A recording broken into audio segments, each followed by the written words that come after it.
All right, everyone, welcome back into another live edition of the Patriots Beat Podcast here on the CLNS Media Network, presented by our wonderful friends over at Prize Picks and Game Time. It is Brian Hines back, as always, with Alex Barth. It's been a minute, I feel, since it's just been us two on here. It's been a lot of crossovers, but we have a real-life, regular season Patriots football game to break down because they are on to Cincinnati very shortly here to open the 2024 regular season. Finally, right? It's a season of change, lots of change, but it will be exciting to actually watch some real football on television instead of just, breaking them down at training camp practice. And we'll get the full thing for real this time on Sunday in just a couple of days. So we'll break that down today. We'll end with probably a little big picture stuff around the NFL. But you wanted to start with a little news on some old news that got updated today from Albert Breer on the Sports Hub, talking Brandon Aiyuk, and that, the reported contract offer that the Patriots did offer him included up to or 80 on the dot, 80 million in guarantees. I think it was over 80. Yeah. Over 80. So that was the one thing, we heard they offered this 32 average per year on this big contract, but we didn't know the guarantees. I think Jeremy Fowler had it maybe a few weeks ago that it was, substantial guarantees, but more of an exact number from Breer here.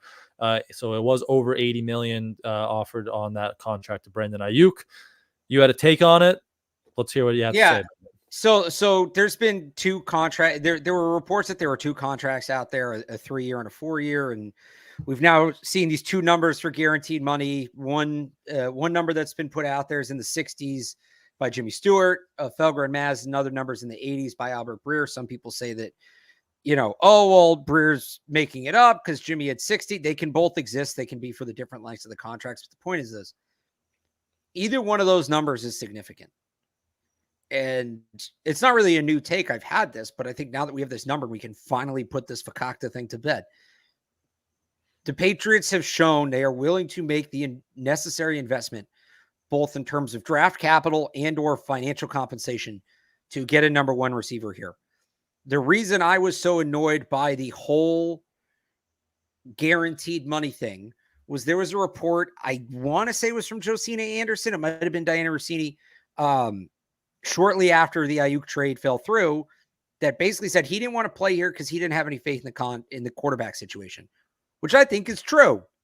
I do think that's the driving force behind that, and I think he just always wanted to stay in San Francisco, but I don't think the quarterback situation was attractive to him. I don't blame him. I like Drake May as a prospect. I'm on the record as saying that, but he is just that. He is a prospect. He is an unknown. It is all potential. There is nothing tangible. As a guy like Brandon Aiyuk, are you willing to bet your career on him panning out? I understand him being a little hesitant when he has a good setup right now in San Francisco. So this goes back to my big point about the season. The Patriots are willing to make the move they need to make to get a big name player here, but it doesn't matter how much money you offer if nobody's willing to take it. And that's what this season's about. It's about this coaching staff building a culture, a foundation that is attractive to players around the league, that will make other players want to come here, and players who are currently here want to stay here and buy in. And it's about Drake May, whenever the time comes, showing receivers, DK Metcalf, that he is somebody who can allow them to maximize their talents and maximize really how much money they can make and get the ball in their hands and help them put up big stats and get accolades and things like that. That to me is, you ask me what this season is about, what's a successful season? It actually isn't so much internal, it's external. Do players around the NFL look at the Patriots, what they do this year, and say, yeah, maybe they're not there yet, but I want to be a part of what they're building? That to me is what this season is about. And I think today's news reinforced it because the money was there. Aiyuk just didn't believe in the program. And coming off a 4-13 season, you can say what you will about the offseason, but again, that's all hypothetical. There is no program to believe in. It is a tough sell. Make it less of a tough sell this year. That's kind of my take. And now we can finally put this stupid thing to bed and turn our attention to the receivers who will be available next year. Yeah, we're done with Brandon Aiyuk. It was a good dream for a little bit there, but that's over with and done with. So, I mean, I was going to start by saying, like, before we get into the Bengals game, I was going to ask you, it's so doom and gloom around here before the season starts. I've never seen, like, on Twitter, this many Patriots fans have a take on who they should draft in the first round in week 1 of college football, right? Will Campbell, Right. Kelvin Banks, like that's not how things are usually done around here. We talk about the draft like in April, most casual fans, not us, obviously. But so I was going to ask you, like, what does a successful season look like for the Patriots? Because it's not necessarily just wins and losses. It's those guys, having promise from your rookies, specifically Drake May. Like, if Drake May, I think that's the biggest thing. Like, if Drake May shows progress, and if you can go into next year being like 100% convinced, or maybe not 100%, but like more or less convinced that he's the guy you can build around, and especially if players want to come play with him, even if you win 4 games, like, that's probably the mark of a successful season, is seeing the progress in some of those younger guys, specifically Drake May. Right. Exactly. Yeah. That's what, I go back to the Javon Baker drop in the preseason, right? I don't want to say that's kind of play you want to see. Obviously you want to see him catch it, but like, that's something where it's a really incredible throw. And you go to a receiver and say, this is the position we're going to put you in, but you're going to catch this and probably walk in scoring. Like, that's the kind of results you're looking for. At least anything above that's great. Again, if Baker's just catching those passes and kind of breaks out on his own, even better. But bare minimum, you're looking for flashes to sell people on. So I got asked this in my mailbag. Would you rather have the Patriots go like 3-14 and lock up the number 1 pick, and then you have all these avenues in the draft? Or would you rather Drake May ends the year winning 5 or 6 games? Maybe he goes 5-3 down the stretch, really building momentum, but that draft pick, now maybe you're picking 10th or 11th, and you don't have, the options. Maybe you can still get one of those tackles, but you don't have the options to move back for a draft haul. Like, if you had to pick one of those paths, which is your ideal path there for the Patriots this year? Building momentum. Absolutely building momentum. Because if you're doing that, Drake May's winning games, he's elevating the guys around him. And now suddenly some of those problems aren't as pressing. And you can still trade up and get players, and you can still make moves in free agency, but you have a quarterback who can elevate the talent around him. And that is really what it's all about. You don't want to tank. You never want losing to become habitual. You fall into that process, you may never get out of it. So all the positive signs from the young guys, the better to me. Yep. And then we'll deal with the draft when we get to the draft. I know I've hyped up guys in the top 5, but we'll deal with the draft when we get to the draft at that point. And trades are still a thing. Yeah. And you never know how that draft, that top 10 specifically, is going to shake out. Maybe you could have the 9th pick and Kelvin Banks will be there, or maybe one of those guys like Ariante Ursary, who we've talked about, really just like takes a monster leap and then he's there in the top 10. So yeah, I think the more progress you see from the young guys, especially Drake May, is just the ideal outcome for this season. So let's talk about this season. Week 1 in Cincinnati. Starting with Alex Van Pelt in this offense, are you entering week 1? Are you more or less confident in Van Pelt calling this offense, running the show? Mayo's kind of called him the head coach of the offense. Are you more or less confident in Van Pelt entering the season than, say, maybe, I don't know, 5 or 6 months ago when they first announced that he would be the offensive coordinator? I don't know. I mean, I guess more just because I see what he's done with the quarterback development and how far mechanically Drake May and even Joe Milton have come. But that's different than calling plays. And you still got to be able to call plays, and you got to be able to put together an offensive game plan. So that remains a question. That was honestly my bigger question with him coming in. So I guess slightly more confident because he checked one box, but I don't look at it and say, all right, well, he got Drake May to improve his footwork, so he's going to be able to call the right play on 3rd and 8. Like, that's not how it works. Yeah, this is like when the real test starts, right? Like, how can you not scheme? What's the word I'm looking for? Set things up almost in a way. There's a better word that I can't pull right now. But yeah, like, this is what you want to see with the calling plays and how he attacks some of these defenses. So he has kind of a built-in advantage because he, from the AFC North in Cleveland, tons of experience going against Lou Anarumo and this Bengals defense. Even with Jacoby Brissett back in 2022, they had some nice game plans that Brissett said he went back and watched, which included running the ball a lot, which might be on the radar this week. But how do you think that Van Pelt is going to kind of scheme this thing up to attack this Cincy defense? They're going to start off running the ball, then they're going to run the ball some more, then they're going to run the ball again, and just when you think they're done running the ball, they're going to run it a few more times. Like run the ball a little bit more. Yeah, and look, they'll create play action off of that. But everything Gerard Mayo talked about, controlling the line of scrimmage and mentioned the run games and things like that. And just when you look at where they're at, their offensive line is banged up. And the one thing I will say for the offensive line is they have pretty much whoever they've had out there, they've been able to open holes in the run game. Like as much as we've bemoaned them in pass protection, I don't know that there's been any one combination even that I look at and I say, wow, they're bad against the run. Like I feel like they've been consistent. So it all sets up for you to run the ball, control the clock, shorten the game, create off play action, but it's easier said than done. The game has to be close. You have to actually be picking yards up on the ground. And that's the thing. These West Coast coaches love to bang their head against the wall. If it's not working, they'll keep doing it because either one, the math tells them it will even out, or two, it's setup plays. So they don't really care about the result. They're trying to set up something off of it. But the reality is. Did you hear Hoyer? Did you watch the Andrews podcast with Hoyer? Yes. Yeah. So Evan brought that up to me because I made this take today on Catch 22, but yeah. He was saying, like, he said, because Hoyer played in Shanahan, which is kind of a similar, this West Coast. And he said, right, he wants to run it 30 times a game. And even if they're averaging, if their first 10 runs are averaging 3 yards a carry, they're going to keep hammering away. They're going to keep going at the run game, which could be frustrating looking at it, but it's all just to set up those one or two, explosive 30-yard play action passes because you're marrying everything together like that. Yeah. And so I think you're going to see a lot of run with mixed success, and that upsets the timing of the pass rush too. I think that's a massive, massive, massive part of the game plan. Yeah. Trey Hendrickson, we'll talk about him, but he's scary coming off. Yeah, so you bring him up. The one thing I do wonder is the Bengals, so they lost DJ Reader. They brought in Sheldon Rankins to replace him, but they struggled against the run, especially between the tackles last year.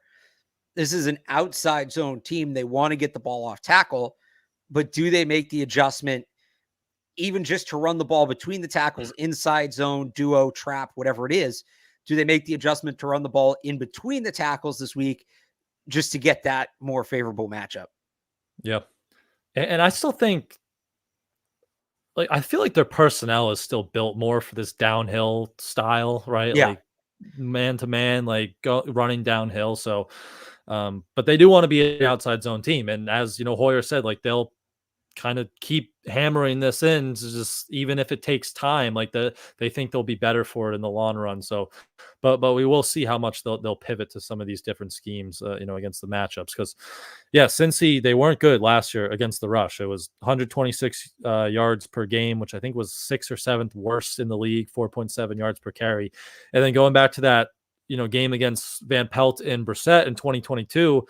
The Browns ran it 44 times for 173 yards and 3 touchdowns. Yep. And then they hit some of those. I think they only threw 4 play action passes, Jacoby, but he completed 3 of them for 77 yards. So that feels like it kind of might be the approach. You run the ball, you run the ball, and then you have to hit those explosives in the play action game because, you have to keep up with a high powered offense. So I feel like that might be kind of the game plan that we're looking at from Van Pelt here. Yeah, I'd agree with that. I think using that game is a good example. Yep. So, but do you think the offensive line can hold up if that's how they want to play? I mean, right now it looks like Chukwuefor is the left tackle. Maybe Michael Jordan elevated off the practice squad as starting left guard, either him or Nick Leverett. And then David Andrews at center, Layden Robinson at right guard, and Mike Onwenu at right tackle. So, where you at with just the offensive line? I know how we all feel probably about the offensive line, but if that's the game plan, if Gerard Mayo wants to win and establish the trenches, do you think they can do that with this kind of offensive line setup right now? Maybe just because, again, I actually think they've been fine run blocking, but I don't put it past 10 dropbacks and 8 of them are a disaster, right? And even with the run stuff, again, if you can't line up on sides, nothing else matters. If you can't get lined up correctly, and it still blows my mind, one, that Chuks Okorafor is back at left tackle after that display last Sunday, and two, assuming Vidarian Lowe can't play, that's probably the best option, which is crazy to think about. It's just insane how shorthanded they are there. But I think they can be competitive in the run game. I just worry about literally like the first time, like however many throws they have, even if it's just a few of them, what that protection is going to look like. It's going to be need to be a lot of play action, a lot of rollouts, things like that.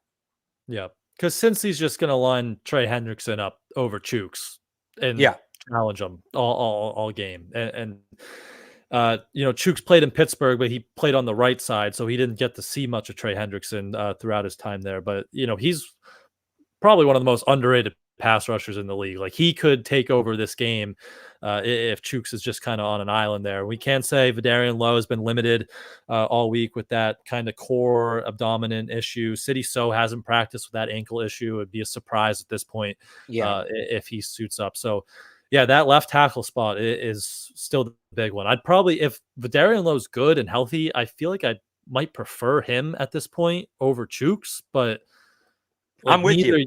Neither you feel that confident in. So here's what I wonder, because we've seen in the past they've rotated linemen early in the season. Obviously, this was under Bill, but other teams do this. I wonder if it's something where part of the game it's Vidarian Lowe at left tackle, Chooks at right, Mike Onwenu at right guard, and then maybe the other part of the game they move Mike Onwenu out to right tackle, put Chooks at left and sit Lowe. Like, they may be adjusting this offensive line in real time during the game. That wouldn't surprise me. Fun stuff. Yeah, fun stuff. Poor Jacoby back there. Poor Jacoby. But yeah, lots of runs, play action passes. Hopefully the offensive line can hold up. Anything just in particular you want to see from any of those, skill guys? You assume it's going to be a busy day for Ramondre Stevenson, Antonio Gibson, but any of those skill guys, even beyond the running backs, that you're really looking at to maybe get off on the right foot here to start the season?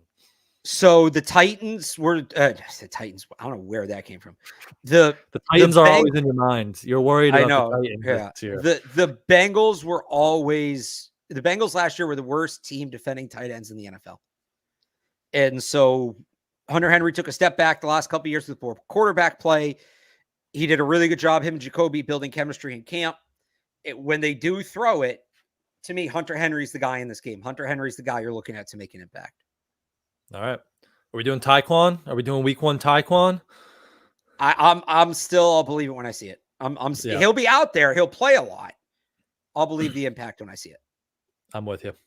I hope we also get a good dose of Jalen Polk, right? Feels like doesn't feel like he is the rookie receiver that's going to make an early impact here. Like, I wouldn't be surprised if Javon Baker and maybe even Kayshon Boutte are inactives for this game at the bottom of that depth chart. But Polk is the guy. Like, he's could be starting either him or KJ Osborne. They're going to be rotating at that Z spot. But I hope we get just a ton of Jalen Polk and really all year. I hope he gets peppered with targets. So good start from him would be encouraging in his rookie debut there. But we will wrap it up on the offense. Quickly go over to the defense. Before we do that, I got to talk to you guys about Prize Picks, which is America's #1 daily fantasy sports app with over 5 million active members, and it's the easiest and most exciting way to play daily fantasy sports because unlike other apps on Prize Picks, it's just you against the numbers. And one Caleb Williams passing yard gets you one win on Prize Picks every week in September. That's right, only 1 yard gets you an automatic win every football weekend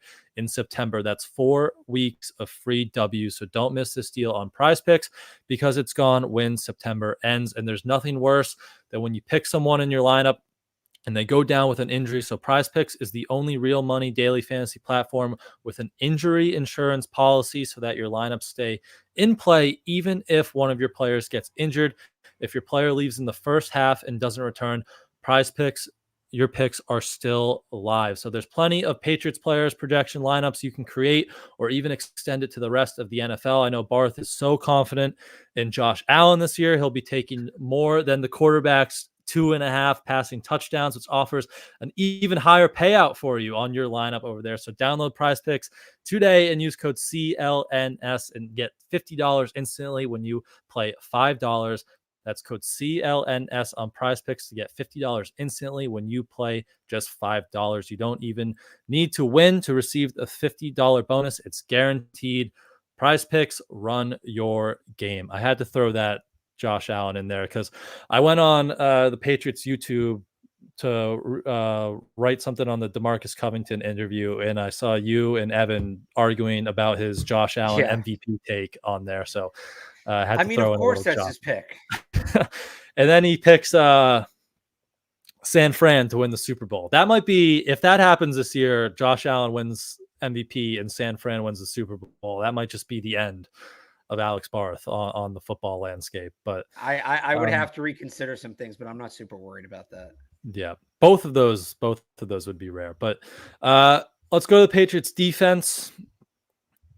Looks like, I don't know. Are you expecting to see Jamar Chase out there for the Bengals offense? He's been limited this week. Even T. Higgins popped up as limited this week. It doesn't seem great just looking at the videos on their like participation levels in practice, but they've been technically out there. But are you expecting to see him? And if you are, I'm guessing it's not much of Jamar Chase this Sunday.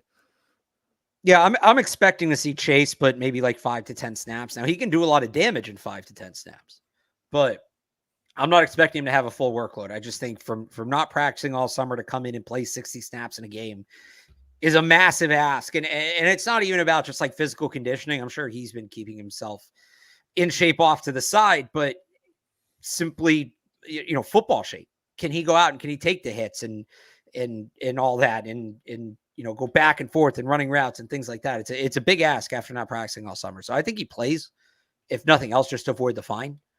Yeah. But again, 5 to 10 snaps. Yep.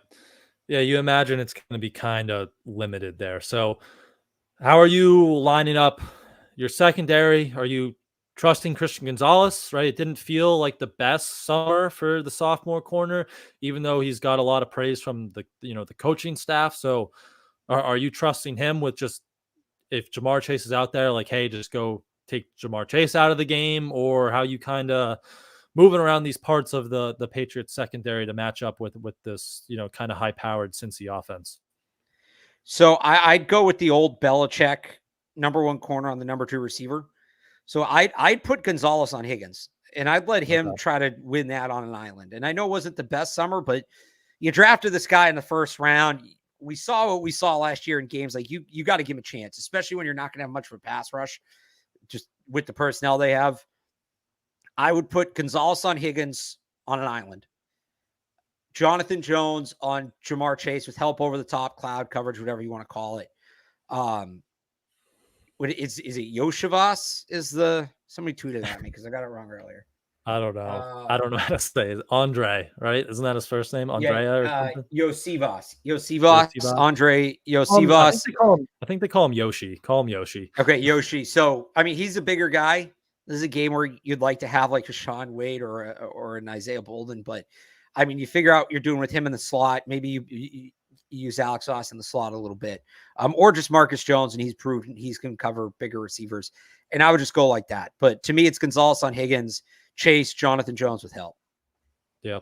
I mean, Marcus Jones had the T. Higgins assignment in 2022, which is an ideal situation. Don't need to see that again. You want to avoid that. To be fair, what was their secondary in that game? It was like John Jones, Marcus Jones, and John Jones, Marcus Jones, and Miles Bryant. They were all over 5'9", under 5'9". All under 5'9". Jeez. So they played. I think they were over like 3/4 percentage in zone defense that game. So maybe they can play a little bit more man to man now that we have Christian Gonzalez. Yeah, that game plan was very much dictated by the personnel. Yeah, I think DeMarcus Covington I think Taylor asked him and Covington said today, like, we're comfortable with these guys playing man to man, as we saw last year with Gonzalez out there and the Joneses. So expect some more man to man. You mentioned Isaiah Bolden. Do you think that's someone who maybe could get an elevation here to have a bigger body in the slot and then even help on the kickoffs? I don't think so, just because I think they're going to have to elevate 2 offensive linemen. I mean, Michael Jordan looks like an elevation. Michael Jordan looks like an elevation, and then But if Nick Leverett's going to start, do you need to elevate another center? Also, what's their plan at left tackle if something happens with Chooks? If Adarian Lowe can't go, like, that's true. Is it Caden Wallace, who really hasn't been over there this week? Does Caleb Jones, Demontre Harris, Jacobs. I think, right? Demontre Jacobs, like, yeah. They might need to elevate 2 offensive linemen. If not, yeah, I could definitely see Bolden, but we know it seems pretty clear at this point that Michael Jordan's going to get at least one of those spots. Yep. And you mentioned also, sorry, I should say with Antonio Gibson going on the injury report today, might have to be Kevin Harris too. I don't know that you can go if you're going to run the ball as much as they make it sound like they're going to run the ball. I don't know that you can go into this game with only 2 healthy running backs. That was a hip, right? He popped up with. Yeah. Yeah, hip. So that's also a good point. But yeah, it looks like Michael Jordan definitely will be one, and then we'll see. That other elevation might have to be on the offensive side of the ball. So you also mentioned the pass rush there. How are they generating a pass rush? Obviously, no Christian Barmore. Obviously, no Matthew Judon. Joshua Uche is still limited with that foot injury. O'Shane Zimenez got elevated to a full participant with an ankle injury. That sounds encouraging. Drew Wilkins was talking about him today too, saying, he kind of transformed his body this offseason to be a little bit more explosive. DeMarcus Covington was saying he's played like a starter, so we should get a good dose of O'Shane Zimenez, who's been impressive in the summer. But where else are they generating this pass rush? Are they going to have to scheme this up, or do you think someone can kind of elevate their game as kind of a unit to kind of get to Joe Burrow here on Sunday? Yeah, I think they're going to have to scheme it up. And the big thing they need to do is keep the Bengals behind the sticks, because scheming up pass rush usually means you're running these games and things up front that limit your ability to defend the run, at least run fit traditionally. So if you can keep them in second and long, third and long, and they're throwing, it does allow you to get a little more creative with what you're running up front. If they're in like 2nd and 4, third and 2, it's going to be a lot harder to generate a pass rush because they don't really have that guy. You hope it's Joshua Uche. If he's on, he's the closest, but they don't really have that guy that you can say, just go get the quarterback, right? Without help on any given down in any given situation, they're going to have to scheme it up, and that's tough to do. Yep. Yeah, someone said stunts every play. We'll right, like, yeah, basically. Stunts. We saw last year their big thing was like those simulated and creeper pressures. You'll probably see a lot of those where you're only bringing 4 guys, but it's coming at different spots. Like you might blitz a linebacker and drop an edge player off, so it's pressure really, but it's only 4 players still. So you'll probably see some of those more schemed up things to try to generate pressure. But right. How are they attacking Trent Brown? Trent Brown revenge game. Are you going after Trent Brown? I might. He's probably the weak link on the line. I just say that because their line's actually gotten pretty good the last few years. You look at, they got Orlando Brown at left tackle, right? Ted Karras in the middle. Those guys are both captains. I think you're going to see good Trent Brown though. Trent Brown's locking in for this game. I mean, let's not kid ourselves. Locked in. Yeah, former team didn't end great against guys he knows. I think you're getting a really good version of Trent Brown. You probably are going to need to attack him because he still might be the weak link, but I'm expecting him to have a really good game. And I think you got to figure out whether it's him or somebody else. You got to figure out who the weak link is early, get that guy matched up with Keon White. But yep. I don't know. I think Trent Brown's going to show up. Yep. And then one other revenge game. I saw someone mention in the chat, is Mike Gesicki scoring a touchdown in this one? He's like their tight end 1, I think, in this. So just talking to people in Cincinnati, like, he's a slot receiver now. He's really not a tight end. And they use him situationally. He's not a full-time player. So I think he's going to, they use him essentially like as when I say James White role, I don't mean as a running back, but like he's on the field in specific passing situations. He's not on the field all the time. That's what people think. I guess they haven't really shown their hand too much with that one, but yeah, he'll definitely be a factor, especially if they get into some of those third and longs. He's a tough matchup in those situations. I think they have 5 tight ends on their 53-man roster, so that would make sense if he's more of like that big slot receiver. I mean, if he's out there, they have Drew Sample, who they like. And then they draft Eric All and Tanner McLachlan, yeah. Yeah, the Arizona kid. So they got a lot of tight ends out there. But yeah, if he's out there early downs lined up from Anthony Jennings, that's a bad idea for the Bengals. Yeah, then so you attack that. I wouldn't expect much of that. But Anthony Jennings was blowing up Darnell Washington last year against who's a Pittsburgh. tackle I more would than a tight absolutely end. let him loose on Mike Gesicki. Right, yeah. Yeah. But yeah, he's Mike Gesicki's probably due for like one of those annoying 3rd and 8 conversions late in the game when it's close or something like that. So anything else? Defense? I'm interested to see Jalen Hawkins' role. We talked a lot about this going in a camp. We didn't talk as much about it in camp, but when it comes to that deep safety role and how they play that, I am interested to see how much Jalen Hawkins plays and when he plays. Because the important thing in that role is if you're going to put Gonzalez on Higgins, or really whoever you put him on, they're both very good after the catch. Gonzalez's big weakness last year was tackling, and he hurt himself tackling. And so that's something, does he rework the way he does that? Is he going to be hesitant early on? Like that first tackle he makes, I think you're going to see him get like all kinds of pumped up. But you need guys swarming to the ball. Especially when it's these two receivers and not letting them create after the catch. Higgins, in particular, though, scares me because he's like a big physical guy who can break away from tackles. So you need to be swarming to the ball, gang tackling, team defense. And usually if you're that deep safety, as soon as you see that throw, you got to trigger and go and get that guy on the ground or get that guy on the ground if he's alone. So sneaky big game for whoever's in that role. It'll be Peppers and Duggar, I'm sure, at times, but I'm interested to see how they use Jalen Hawkins. Yeah, just his usage. And then that third boundary corner that we talk so much about, it's probably going to be Alex Austin or Marco Wilson. Just kind of see who gets first draw out of that group. That'll be interesting as well. And mentioned Jabril Peppers, maybe he's wearing a Guardian cap. Well, he's been experimenting with that this week at practice. So maybe we'll have a player wearing the Guardian cap in game. But that's defensive breakdown. Could be catching them in a good spot here. Maybe Joe Burrow missed a lot of time last year with that, wrist injury, first game back. Jamar Chase, T. Higgins, if they play, what's their level of buy-in or what's their usage?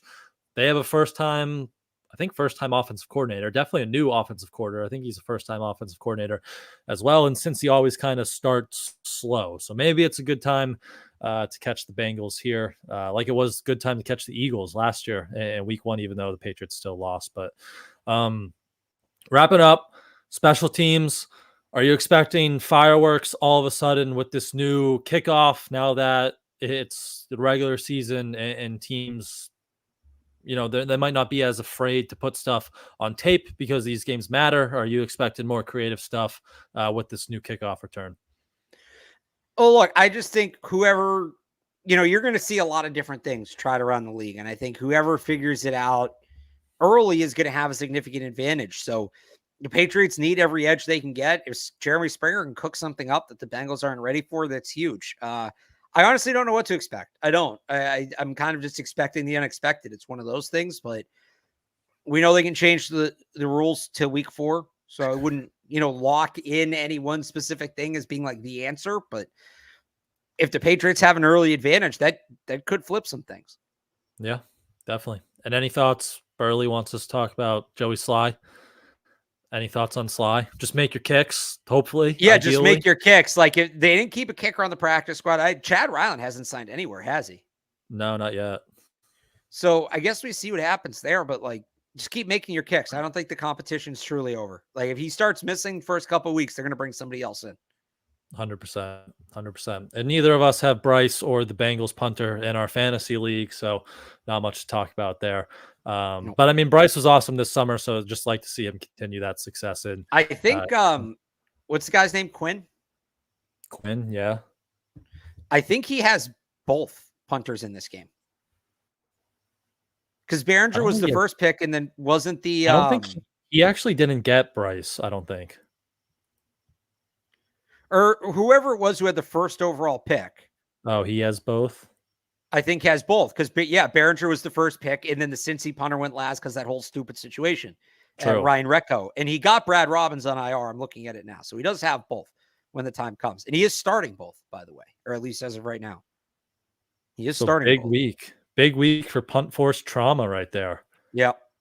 He's rooting for like a 3-0, lots of punts game. Yeah, But, pretty much. All right. Any last thoughts? Week 1? I'm just excited. Like, football's back. I'm looking forward to not talking about it in the hypothetical and actually having a game to break down on Monday or Tuesday whenever we do the next show. So, yeah, I'm excited. I'm ready for it. Definitely. And if you guys want to go, you better be using Game Time to get all your tickets, NFL tickets, football tickets, and whether it's going to the Patriots game or going to see some college football. I mean, Billy O, BC, huge win Monday night. He's building a monster down there in Chestnut Hill, and Game Time has a new feature called Game Time Picks that makes getting tickets to see your favorite teams play live even easier, because Game Time Picks filters out the fluff to show you all the incredible deals on great seats, so you don't have to waste time searching through thousands of tickets. The Patriots will be back home in week 2, where the cheapest get-in price on Game Time right now is around $150, and you could just go see them in Cincinnati this week for about the same price if you are in that area. So head to Game Time for their lowest price guaranteed, seat views, all in pricing, and of course, Game Time Picks, which again makes it even easier to save on sports, even concerts, comedy, theater, and all your other tickets. So take the guesswork out of buying your tickets with Game Time. Download the Game Time app, create an account, and use code CLNS for $20 off your first purchase. Terms apply. Again, create an account and redeem code CLNS for $20 off. Download Game Time today. What time is it? Game time. All right, so we'll wrap up just with some general thoughts around the NFL. We can dish out any predictions, hot takes you have. We're starting tonight. Chiefs raising their banner against the Ravens. You think that could be maybe an AFC Championship preview, or just one of the biggest teams that could challenge the Chiefs this year? It is Lamar Jackson and the Ravens. Yeah, so I think the big thing for Lamar is there's a chance that he's going to be healthy in the playoffs this year, which we really haven't seen, because he just carries such a load in the run game of that offense. But they add Derrick Henry now, who should take the brunt of that beating and then hopefully open it up for him in the playoffs. And I think that makes them the biggest challenger to the Chiefs. Look, gut check, I do think the Chiefs are going to three-peat. I just don't think any team got better enough in the offseason in order to pass them. It should be the Niners, who have the best roster in football. But until Kyle Shanahan proves me wrong, I'm just not picking him to win a big game. I can't do it. He's had so many chances and keeps making the same mistake. But if anybody's going to do it, man, I like the Ravens. I think they're set up really well now. I think they have a chance to get Lamar Jackson to the end of the season healthy. I also think Zay Flowers, year 2, could be in for a big jump. The defense is still good. Yeah, so like my Super Bowl pick, again, like the Chiefs are going to three-peat, but it feels no fun to say that. So my Super Bowl pick is Ravens over Niners. I think Shanahan gets there again. He'll be up 14 points at halftime and then lose. But yeah, I think tonight is the Bengals. We'll see. We'll see where they have a lot of questions. Yeah. Where's Burrow at health-wise after the wrist injury? Where's Higgins and Chase at with their contract situations? Is the defense really improved up front? Like, in theory, the Bengals are in that same tier to me with the Chiefs and the Ravens, but they have too many what ifs for me to put them there just completely. So I think tonight we're seeing the 2 best teams in the AFC. Yeah, because it feels like the Chiefs got better in a way. I know left tackle, they got Xavier Worthy and Hollywood Brown, and year 2 Rashee Rice could be really good. So like they saw 1 year of just mediocre receivers, which they won the Super Bowl, and they're like, let's go get all these really fast receivers. So like I think Mahomes could be back to really like launching the ball down the field a lot. So I think it could be a good year for him. And I know left tackle is a bit of an issue. I think they're starting Kingsley, right? Yep. BYU. So rookie left tackle for them, but sounds like he's had an impressive summer. So I feel like they've just gotten better. Now maybe Kelsey kind of takes a step back. He's getting up there in age, but yeah, I feel like they're still should be the odds-on favorite there. But yeah, Baltimore with Derrick Henry should be really intriguing. Anyone in the AFC you think might really surprise people as a team, or someone you think is really going to kind of be a disappointment this year, or the whole NFL? You can go. I mean, I think the Colts, if Richardson pans out, if Anthony, and that's a big if, he's incredibly raw coming out and he lost a year of development. But if Anthony Richardson pans out, they have a lot of talent on that offense. You know, you look at the receivers, they have Josh Downs, Michael Pittman Jr., Alec Pierce. They add A.D. Mitchell, who I think was, you know, one of the more underdrafted players this year. Mo Alley Cox at tight end. Oh, we still haven't gotten to Jonathan Taylor in that offensive line. Like, that's going to be a team, especially playing in a dome, that can really, you know, run it up. Now, that all hinges, like, if Richardson sucks, if Richardson can't, like, the accuracy's not there and he's spraying it, or if he gets hurt, they're going to probably be what they were last year, which is right around, I think they won 7-8 games last year. They'll probably be that again, right around a 500 team. But if Richardson can, like, justify his 5th overall pick, right? If he can justify that kind of draft slot, which is franchise quarterback, you know, perennial playoff quarterback, that team has a chance to be really good. Yeah, I thought Shane Steichen was really impressive last year, and you saw Philly kind of fall off without him, so he got off to a good start as a head coach. But yeah, probably a lot of that depends on Anthony Richardson's health as well. I think I saw a tweet the other day. He's played like 17 games since high school, which is just absurd. Yeah. He's like on that. He's on. I think Evan called it like the Trey Lance path. So like he's got to stay healthy, and he could be a question mark if he's out there. But like you saw last year when he is out there, he's a pretty dynamic player. So that they could be pretty intriguing out there. What do you think AFC East? Are you buying Aaron Rodgers and the Jets? I think the Dolphins could be.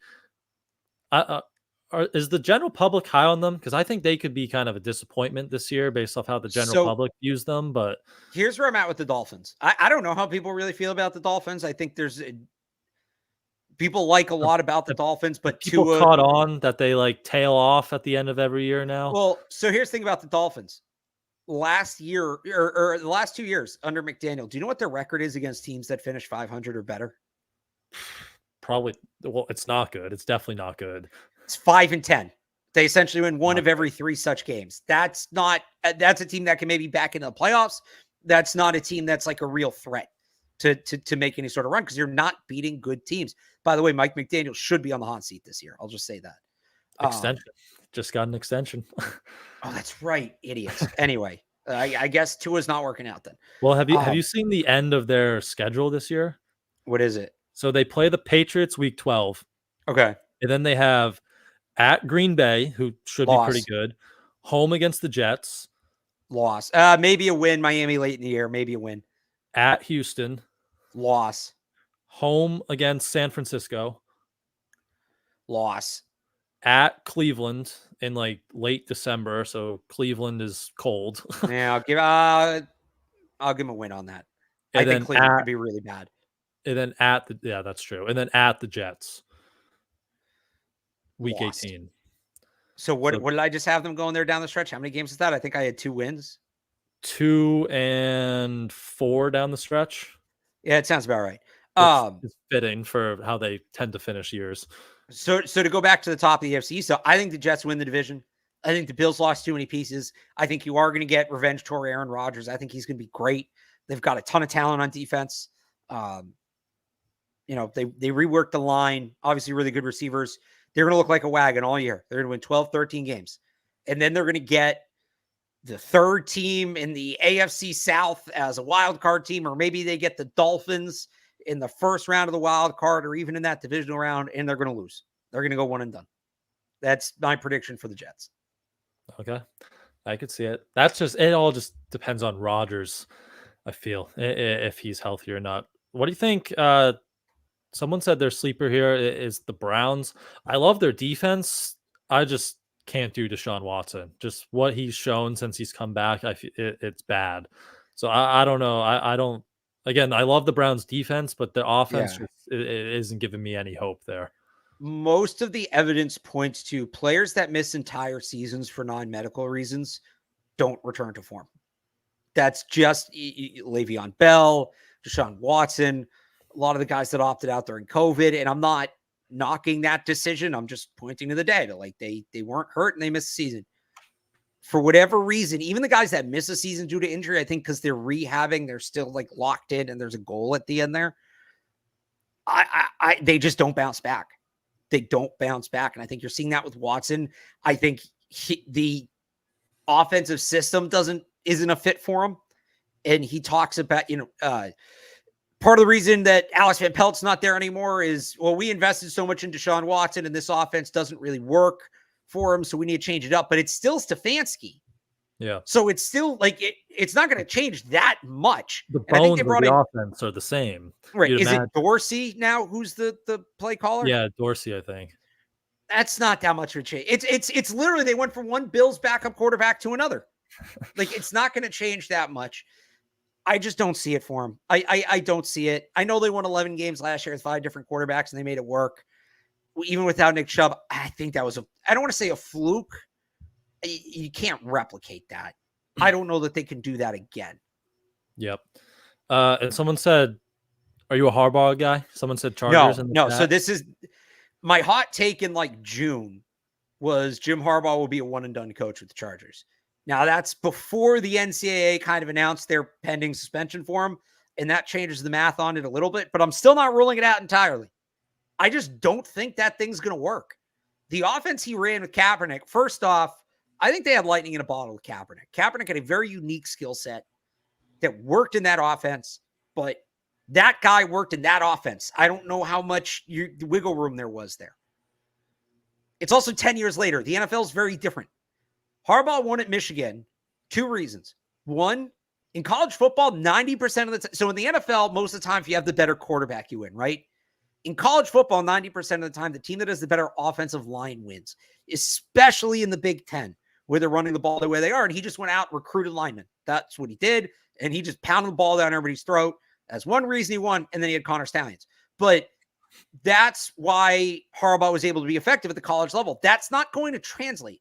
Moving Joe Alt to right tackle and having Justin Herbert hand the ball off 40 times a game is not really a way you win in the modern NFL. I think that thing, and on top of that, he's just a weird guy.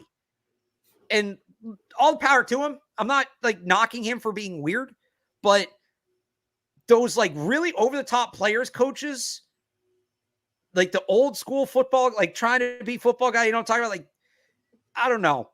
There's some Urban Meyer there. I don't think he's quite as much of just like a bad person. Yeah. But there is enough of that like, I just don't think it's going to work with him in the Chargers. I don't. And they just lost a ton of talent in the offseason and they didn't really replace it. Yeah. I mean, he does win everywhere he goes, but like the roster just isn't, especially like not this year. Like maybe it happens. But like he doesn't really win. He doesn't really win everywhere he goes. He got to a Super Bowl in San Francisco, and then the thing at Michigan. I guess that's fair. The thing completely imploded on him. It took him. What happened at Michigan after like 7 years of struggling? What changed? You can go watch the Netflix documentary on that. It was very good. Like he hasn't necessarily won every. He has individual winning seasons. He has very high point seasons, but I wouldn't say he's consistently run like this tight ship juggernaut program. He didn't do it in San Francisco, and I don't think he did it in Michigan either. He just ended on a high point. Yep. I just need Ladd McConkey to catch like 100 passes, which I don't know if they're going to throw the ball. That might happen. I don't know if they're going to throw the ball 100 times, but if they he's going to catch 100 of the 130 total targets. Yeah. I mean, they don't even have good running backs. It's J.K. Dobbins and Gus Edwards, who he took from his brother, and like they're going to get hurt within the first 3 weeks, as always. So I don't know. That team will be interesting. Before we end with some prize picks, just any NFC team very quickly that you're watching or excited for or think is going to be maybe a little bit disappointing. I mean, again, the Niners should win that conference relatively easily. I still like Jordan Love and the Packers. I love what they're building. I still think they're a year away from being like that contender. They should win that division. I still think they're like a year away though. What Google changed the order. It lists the divisions. This is going to bother me all year. Why would they do this?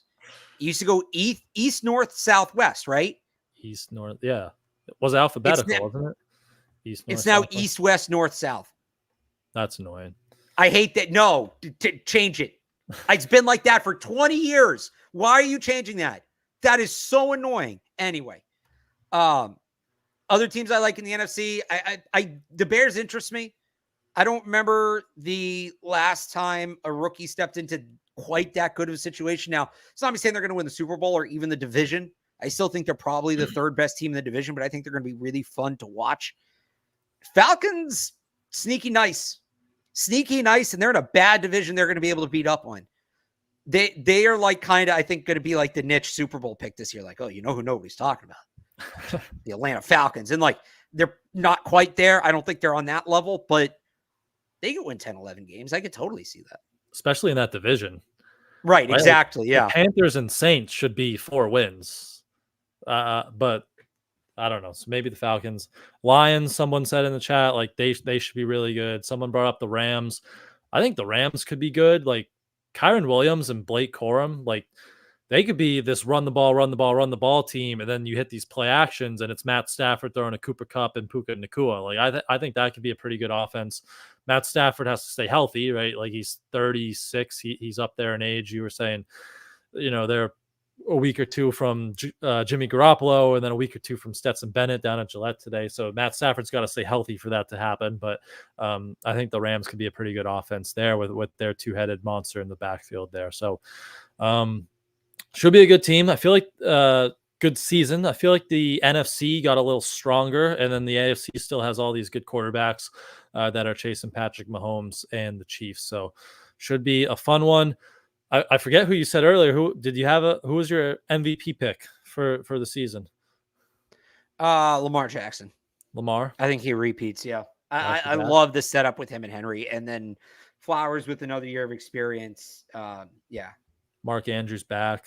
Isaiah Likely, yeah. I like. That's a good setup. Is Jared Goff a crazy pick? I just don't think he has that ceiling. I don't. He kind of is what he is at this point. I think if he tries to do too much, it'll hurt him rather than help him. Maybe not like, I think it's a good value pick if you're looking to maybe lay some money down on it. Like the offense, like Ben Johnson's back. He still has a ton of good skill position players. They should win a lot of games, right? Like they're probably going to be a first or second, third seed unless the Packers get really hot and win the division. Like they're going to have a good record. And I think he plays like 14 out of 17 games in a dome this year. So that fits Jared Goff's skill set. So I don't know. Maybe so you want my sleeper pick for an award? Jared Goff might be my sleeper pick for MVP, but let's hear what do you got? I know that I have a sleep pick for MVP, Rookie of the Year. I think it's Caleb Williams, but you wanted to sprinkle a little something on something. Xavier Worthy. Xavier Worthy could have like 1,200 receiving. And if you're going to do it a certain way, do it before the game tonight, before he rips off like 150 yards. Reminder, yeah. And 2 touchdowns, and his odds get cut. Because I think I'm just looking on Vegas Insider right here. His odds are anywhere from where'd he go? Anywhere from 1,500 to 2,200, depending on where you look. Okay. And his Prize Picks receiving yards more or less than 45 and a half. Oh, more. So more. He could hit that on one catch, and there you go. Yeah, you have a winner right there. Before we get to one last thing, before we get to our Patriots Prize Picks of the week, Patriots, do you have an offensive and defensive MVP of the season? And a rookie of the year. Do a rookie of the year too. Patriots offensive, defensive rookie of the year for the season. Offensive, Ramondre. Offensive, offense, defense, MVP, and then just a rookie of the year in general. Well, the most valuable player on the offense is David Andrews. They can't afford to lose him. But if we're talking best player offensively for the Patriots this year, I think is Ramondre Stevenson. He's going to get a ton of opportunities. They're going to run the ball. I just hope they don't overload him. I did that rant on Catch 22 today. I know we're up against it, so I don't have to do the full thing yet. You guys have heard it enough times by now. I'll just say, like, he gets banged up at the end of the year. So you take 3-4 catches off his plate per game, or touches off his plate per game. Give those to Antonio Gibson, who's a good player. I think you'll get more out of him by the end. Defense player of the year, Christian Gonzalez. I'm actually not too worried about what we saw this summer. I think, will he, for 17 games, be the guy he was last September? I don't know about that. That's just he was a top 3 corner in the league, really, for the first month of last season. That's a lot to keep up, but I think he'll be very good. I think he'll justify the draft pick. Rookie of the year, I'm going to go Jalen Polk, just because I don't know how much we're going to see from Drake May. He's going to have the opportunities. Polk is probably going to play the most snaps of any rookie this year. And I really like what I've seen from him. I think he's up for the opportunity. I think his role of all the rookies most resembles the role he played in college, especially if they're going to play Caden Wallace on the left side. So that helps him too. Like, I think he's going to be put in the most comfortable spot. Like, rookie of the year, yes, it's Drake May. If he shows us literally anything, mission accomplished. But like, what rookie will have the most impact, will be the most productive, will we see the most, all of that? I do think it's Jalen Polk. Yeah, I'd go Polk because he's going to start the regular season and hopefully and have a big role from the jump here. So he should have the biggest hand throughout the year. But like, if Drake May gets in there by week 5, 6, like we're hoping maybe he does, then that's probably going to go to him. Offense, or I'm probably with you on defense too with Christian Gonzalez. I'll throw out maybe Keon White if we got a big jump from Keon White. That would really help this defense in this pass rush. So that would be nice to see. In offense, I'll go Pop Douglas. Just he was their best receiver throughout the spring. Throughout the summer, the offense just moved better with Pop Douglas out there. So if he stays healthy, I think he could be close to or over 1,000 yards and a good amount of catches there. So I think Pop Douglas could be in for a really good year here in this offense again, if he can stay healthy. So speaking of Pop, he is one of my prize picks of the week. 38.5 receiving yards against the Bengals week 1. I'm going to go more on that. And I'm also going to go down to, let's see, I think I'm going Ramondre Stevenson, more than 48.5 rushing yards. If they're going to run the ball this much, he should be able to get more than 48.5 rushing yards.